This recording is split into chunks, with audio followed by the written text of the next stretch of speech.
Today we'll discuss the plants you find hardest to start from seed, including parsley, carrots, eggplants, paulownia and peppers. And we're going to look at all the reasons why some seed starts might fail. Come on, let's keep the intro short and get straight to the heart of the matter. So, the first thing to check is the quality of the seeds. We'll see later what needs to be done for them to germinate, but first the seed itself has to be good. So start with that. Check the age of your seeds. If they're store-bought seeds, look at the date on the packet. I made a video not long ago, and I'll put a link up there in which I shared a chart showing the lifespan of each type of seed. This lets you know if your seeds are still good based on their age. The chart also has germination info, which we'll discuss more in this video. Then, besides the age of the seed, you'll also need to consider how you've stored it. If it's a packet of seeds you've had for 2 years, that's supposed to still be good, but you've kept it somewhere warm, or in a place where there are a lot of temperature fluctuations. It could be that even if they're not that old, they're already no longer good because they were simply stored improperly. So, a little tip, store them in a place where there are as few temperature changes as possible, cool if possible, but it's not necessary to keep them completely cold. You can't keep all your seeds in the fridge. So, beyond the age of the seed, another important thing is how you store it. Don't keep it in a place that's too hot, or in a place with a lot of temperature or humidity fluctuations. Definitely don't store your seeds in a kitchen, for example. It's not absolutely necessary to keep them in a cool place, but at least somewhere without too many temperature changes. If you have a cellar, that's perfect. For example, at one time I used to keep them in a cooler. Now I store them in a fridge, but it's just a fridge compartment that's not plugged in. It's just to keep the temperature inside stable and avoid too many temperature changes which shorten the lifespan of the seeds, even if they're well stored. And I would say, especially for your vegetable seeds, which are seeds that have been highly selected for many criteria but not for lifespan, don't keep your seeds for more than 2 or 3 years. After 3 years, they're not really good anymore. And I would say, if you really want to have top quality seeds, they should be 1 year old. They're seeds that you either bought this year or last year. And older than that, they start to become less viable. This is especially true for vegetable seeds. For wild plant seeds or those close to wild varieties like tree seeds and so on, it's different.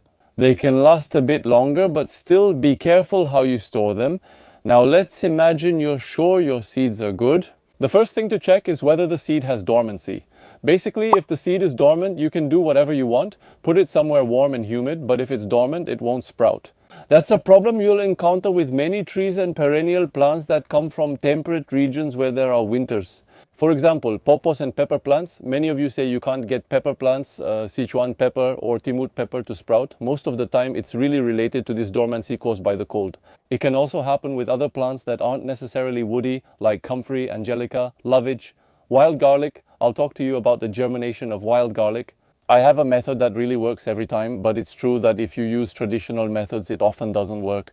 So, for tree seeds, I put them to stratify in sand mixed with potting soil in trays. Here, for example, these are Sichuan pepper seeds, Timud, that are starting to germinate. So it's in boxes filled with a mixture of sand and potting soil, about half and half. And it's kept outside all winter on the north side of the building, next to the greenhouse. It's sown in the fall in that mixture, and it really stays outside all winter. Be careful with the methods that use a fridge or a freezer. They're never as effective. The best way is really when it's outside all winter. So here, these are all our seeds that spent the whole winter outside and went through the cold and the rain all winter long. And now in March, we keep an eye on them, and as soon as we see that they're sprouting, so here, for example, we have Sichuan pepper plants, and there's a seed that's starting to sprout here. I think I saw another one, I don't remember where. Oh yes, here. So as soon as we see that they're sprouting like this, we move the seeds inside the greenhouse, and from there, normally they should start growing. So now they're in the greenhouse. They're not necessarily in the warm seedling greenhouse. They're just less exposed to the cold here in the greenhouse, which is an unheated greenhouse. However, from now on, I'm really going to make sure to keep the boxes moist. If they dried out outside, it wasn't a big deal because they weren't germinating yet. They were just coming out of dormancy. Now that they're germinating, I'll keep them moist, protect them from the cold, and things will get going. I did the same with a box of Sancho pepper, a Sichuan pepper some time ago. Now you can see plenty of seeds sprouting, so it's looking good this year. Yes, because some years the winters aren't cold enough, leading to less germination. A little story I was telling you about wild garlic. I've tried a bunch of times to sow wild garlic seeds, just like I mentioned, in a mix of potting soil. I never had success with that method for those seeds. Maybe I made a mistake or the seeds were bad, but it just never worked. And today, the method I use is to plant wild garlic in certain areas. I let it grow, I let it flower, I let it go to seed. I don't do anything. I just let it go to seed and let the seeds fall where it grows. And if it likes that spot, well, in the spring, let's say around February, I'll scratch the soil a little bit. I see that it's sprouting everywhere, and as soon as it sprouts everywhere, I just have to take the little sprouting seeds, put them in a tray, and then it starts growing. No problem, that's it. So basically, often the method is to let nature do its thing, and it does it very well. As long as you're in an area, a region where the climate matches the germination needs of this seed. Well, what if that's not the case? Well, you can always try the fridge freezer method, but again, it's really not the most effective method. For other seeds, it's scarification. That means the seed is protected by a shell that's so hard and airtight that water can't get in and trigger germination. So, to encourage the germination of these seeds, you'll need to scratch them a little. We do this with seeds of honey locust, black locust, caragana, and many seeds from the legume family that have a very thick shell. And the method is either just using sandpaper, you rub them a little. You just need to nick the seed coat so that moisture can get inside. And generally the best time to do this is in the fall. And then put them outside to stratify so the seeds have the whole winter. That way they can gradually absorb some moisture. So I've sometimes used even slower methods, for example with jujube seeds. The jujube seed is like an olive pit, which is very, very hard. And in that case, I actually used a pair of cutting pliers. I cracked open the pit, took out the kernel and sowed the kernels, and then they sprouted very, very quickly. However, be careful, the pit protects the seed. Once removed, there's no protection. If a rodent or bird comes by, your seed can't sprout. For some seeds, it's going to be heat, but here I'm really talking about very high heat. In a moment, we'll talk about germination temperature. For those who have trouble germinating eggplant seeds or things like that which really need heat, those seeds need a lot of warmth. Here, I'm going to talk to you about some very special seeds. For example, I personally sprout the sensitive plant this way. It will be the same problem for the protea. That's a special case. Shout out to Theo and Mika. Proteas need warmth, so I'll use the same method as with the sensitive plant. I'll make a focused video on this for you soon. But basically the technique is to put the seeds in a small strainer, soak them in water at 50 degrees Celsius up to 80 degrees Celsius, not boiling water, but very, very hot water. Soak them in hot water for a few seconds, cool them, then let them soak for 24 hours before planting. It works. Other seeds will need to go through fire, but you don't actually put them in a burning fire, otherwise the seeds will burn. But the fact that there was a fire will encourage germination. So, putting them in boiling water works, or you can put the seeds in ash that's still a little warm, or sometimes just contact with ash improves germination. Well, these seeds are still pretty rare. If you want something more detailed about that, let me know in the comments. And on top of that, I've already made a video about stratification. I'll put a link over there where I explain the whole story in more detail. Dormant seeds. Now let's look at seeds that aren't dormant, which is going to be most of them. Vegetable seeds, aromatic herbs, flowers, there are a lot of them. And so we're going to talk about temperature requirements. Often, if seeds don't germinate, it's just because it's not the right germination temperature. In the chart I made for you mentioned at the start of the video, I list each seed's germination temperature. The right temperature ensures quick germination. For example, a pepper or an eggplant, if you have a temperature below 25 degrees C, let's say between 15 and 25 degrees C, it will germinate, but it will take a very, very long time to germinate, which might make you think it's not germinating. No, it's just that you have to wait a bit longer because it's not the right temperature. On the other hand, if you put your peppers and eggplants with enough humidity and at a temperature of 25 to 30 degrees C, they will germinate very, very quickly. So, however, be careful. While Solanaceae need warmth, other plants don't need heat. In fact, sometimes heat can actually limit good germination. So for example, lettuce doesn't need heat, but it will still germinate if it's warm.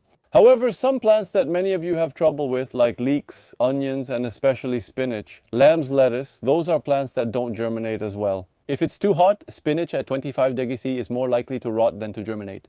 Let's say around 15 degrees Celsius, it germinates well. Starting from 18 to 20 degrees Celsius, it already germinates less well. It takes longer to germinate, and there's a higher chance the seed will rot. So you don't necessarily want it to be too warm. Some seasons are suitable for doing this in open ground, while others aren't. And then if you do this on heating mats or indoors where it's warm, well, for some seeds it's counterproductive. Actually, yeah. And I'm sure that after all this, a lot of people will tell me, my seeds were good, I sowed everything in the right conditions, and yet it still doesn't germinate. So I want to believe you, but there must be something you missed. That said, it can be something more subtle, and that's exactly what we're going to look at from now on. Some seeds just need time to germinate. Maybe you have good seeds and you did everything right, but maybe you just haven't waited long enough, so that's still possible. For slightly rarer seeds, for vegetables, normally they germinate quite quickly. except for certain seeds, many of which are the ones you're having problems with, like carrots, parsley, celery, and a lot of plants from the umbellifer family, which take quite a long time to germinate. We'll talk more about all that in just a moment. Now let's talk about some slightly rarer seeds, as I mentioned, that really take a long time to germinate. For example, mandrake and foxglove, which are plants that take a very long time to germinate. Here's a quick story to show that sometimes we think something won't grow, but we just haven't waited long enough. I had boxes of foxglove seeds that I sowed like that, put them to germinate in my greenhouse, and nothing sprouted. After a few weeks I needed space, so I got rid of my boxes, put them somewhere outside, and then I forgot about them. And a few months later I found that box full of foxglove. They had sprouted inside, but maybe 2 or 3 months after sowing. At a time when I thought nothing had sprouted, well, no, it was just that I hadn't waited long enough. So for some seeds, sometimes it takes a really long time. Make sure to check how long it takes for your seeds to germinate. And if after that amount of time it still hasn't sprouted, then you can start to worry. Otherwise, maybe just wait a bit longer. Another possible case, for example, is with pawpaw. Some of you are having trouble with pawpaw. Pawpaw takes 2 to 3 months to emerge, but that's not germination. The seed germinates and sends a root down first. Sometimes the seed emerges from the ground 2 or 3 months after sowing, even though it germinated earlier. This delay can make you think it hasn't germinated, but it actually has. And so all of this brings me to another problem, which might be the main problem. The reason you think it's not germinating, and it's closely related to the germination time, is consistency. Some seeds, as I was saying, take quite a long time to germinate, and for example, during all that germination time, the germination conditions need to be good. That means the seeds need to be at the right temperature, as I was saying, and each seed needs to be at the right temperature with the right humidity conditions. So for large seeds that are sown quite deep, when it's in open ground or in boxes with a good cover on top, for large seeds, it takes a bit longer for the soil to dry out deeper down, but for small seeds, and that's where we get to your germination problems. With carrots, parsley, and all those seeds that are quite fine and therefore need to be sown near the surface, covered very lightly, or even some seeds hardly need to be covered at all. For example, Paulownia doesn't tolerate being buried deeply. Seeds that take a long time to germinate and are near the surface also dry out quickly. You will need for about 2 to 3 weeks for carrots, which is fairly short, or even for 3 weeks, a month, or a month and a half for Paulownia. Well, during all that time, the surface really needs to stay moist, right on the surface, and that's often where things go wrong.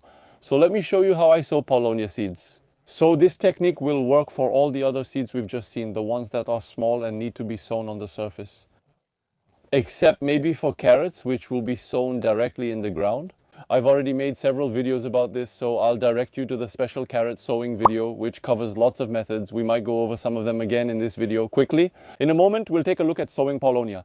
And so you can do exactly the same thing for parsley, celery, and all the other small seeds that are hard to germinate. So I sow these in polystyrene boxes or seed trays. So just use whatever you have on hand. You just need to make sure there are holes at the bottom so it doesn't stay full of water. You fill that with seed compost, and once it's filled, don't pack the compost down too much. It needs to stay light underneath. Then you'll sprinkle your seeds on the surface and cover them lightly. If you don't have anything else, use a sieve or whatever you can.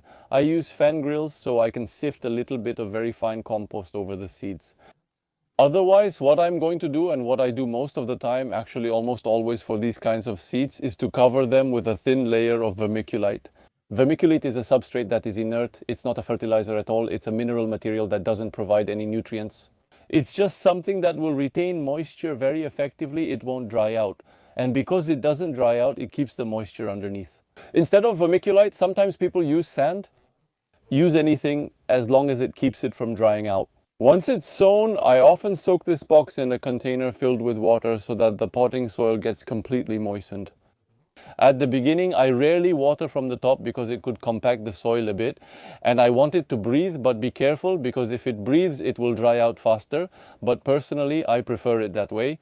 And I'll make sure it stays moist, so for 24 hours I'll soak it in water so that it's like when we sprout seeds. Sometimes we soak them for 24 hours and then keep them moist so the seed absorbs water well. So that's it. I prefer to do it this way once it's soaked for 24 hours. It will be in my seed starting greenhouse with heat or not, depending on the required temperature.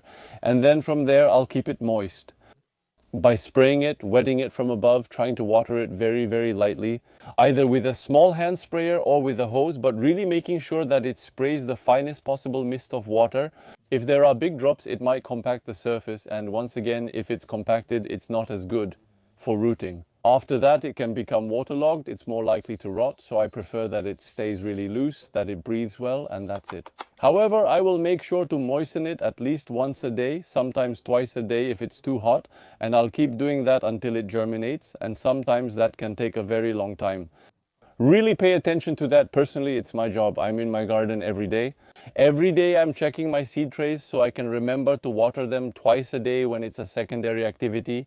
You have seedlings in your greenhouse, but with your job, you don't always think to check them daily, which is often why it fails. So, another technique that will work for carrot seeds, but also for other seeds that are sown directly in the ground and take a long time to germinate, like salsify or other seeds from the umbellifer family. So if you sow them directly in the ground, the technique is before germination to put a tarp, a cover, a mat, a cloth, anything on top. It's just something that will prevent it from drying out too much. Limit the airflow that causes it to dry. However, be careful not to leave the tarp on when it starts to germinate, otherwise the seedlings will immediately stretch and look for light. And then the sowing is ruined, same for the carrots. There are plenty of other little techniques like the stale seedbed technique and thermal weeding. There are lots of things you can do. But again, I really explained all of this in the video I made about carrots. So check out the link where you'll find all the information. So another little thing about when you think it's not germinating, it's not necessarily that it's not germinating. Sometimes it has germinated, but it got eaten. So watch out for slugs and snails that could eat your seeds once they've sprouted and you might think they haven't germinated, and that's from experience. Here we did a lot of carrot sowing that didn't seem to germinate, but no, it was just the slugs eating them little by little. So when you sow carrots or other sensitive plants, avoid that. Avoid mulching around them because it's a haven for slugs. Sometimes it's birds that will eat the seeds. So for that, you can put a cover over it again. It keeps the birds away, but be careful. Sometimes the covers or tarps can actually become more of a haven for slugs. So you keep the birds away, but you encourage slugs. So yes, I admit sometimes all this isn't easy, but stay hopeful and above all, keep trying. Alright, now don't hesitate to go download the chart I mentioned in this video. In this chart, you'll find all the information about seed lifespan, germination temperature. You'll get lots of important details in this chart. You can also download it directly from my website. On my website, you'll also find the full list of seeds we sell. We sell seeds online and also on the site. You'll find all germination info and details also listed on the seed packet. Usually it's well done, so you'll have enough info for your germinations. If any seeds still give you trouble or some sowings still fail, feel free to mention it in the comments. I'll use all your comments to maybe make another video and yet another one about sowing. There you go. Well, now thank you for watching until the end. Share the video with those around you. If you think it could be useful to others, subscribe to the channel. To not miss anything, give a thumbs up and all that. It always makes me really happy and it's also good for the video's ranking. And if you want to support me financially, there might be a link here to TP, otherwise in the description, or just go to Jardin des Merveilles on TP. And thank you to everyone who does it or will do it, without whom I wouldn't be able to take the time to make all these videos. So a huge thank you to you and good luck with your sowing, and see you soon. Bye.